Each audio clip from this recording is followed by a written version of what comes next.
No niin, morjesta, tässä Risto ja tänään meillä olisi tarkoitus kokeilla maksimipenkkiä tuolla salilla ja ne, jotka on vähän seurannut noita treenejä ja huomannut, että nuo viimeaikaiset maksimilireenit on mennyt oikein hyvin, eli toi kapeuspenkissä saatiin 190 ja lattiapenkissä saatiin 187,5 ja nyt tänään mulla olisi tarkoitus vetää tuolla maksimiotelleveydellä ja mä katselin tuosta kalenterista, mikä on mielenkiintoista, että mä noin lähes puoleen vuoteen niin käyttänyt tätä maksimioteleveyttä, eli kaikissa levein ote, mitä mä oon käyttänyt, on ollut se, että mulla on ollut pikkuriilit merkissä ja sitten sitä kapeammilla oteleveyksillä ollaan nostettu kaikki nopeusvoimareenit ja maksimivoimareenit. Ja sen takia tänään on itse asiassa todella mielenkiintoista nähdä, että kuinka paljon se vaikuttaa tuohon noin, että periaatteessa voimatasot pitäisi olla aika kovalla tasolla, että varmasti se leveän penkin pitäisi toimia tosi hyvin. Sitten taas toisaalta, kun sitä pitkään aikaa tehnyt, niin katsotaan, että onko sillä jonkinnäköistä vaikutusta vai minkälainen tulos saadaan tänään aikaiseksi. Kohta nähdään salilla.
Tulee!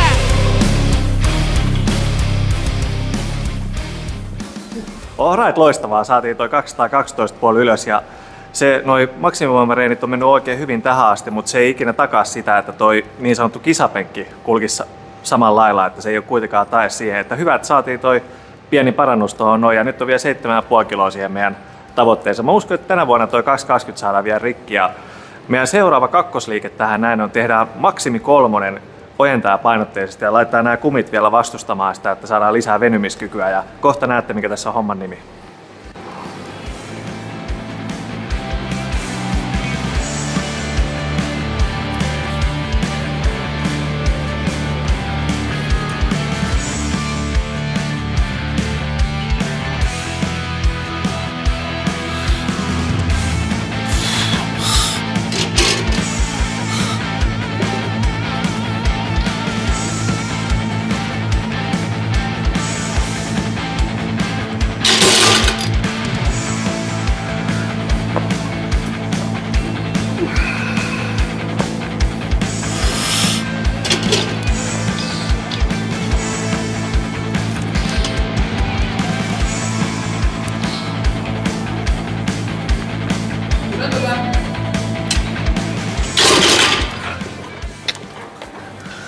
Tosi hyvä. Se oli semmonen 3, mitä siinä haettiinkin. Siinä joutui venymään vähän tuossa loppuvaiheessa. Tuo oli oikein hyvä. Sitten seuraavaan apuliikkeeseen.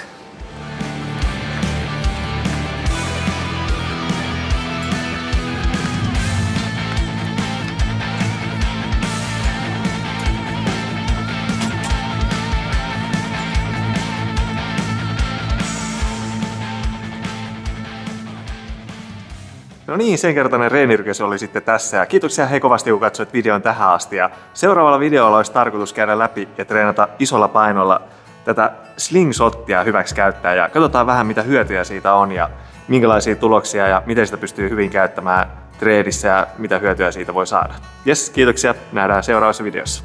Moi!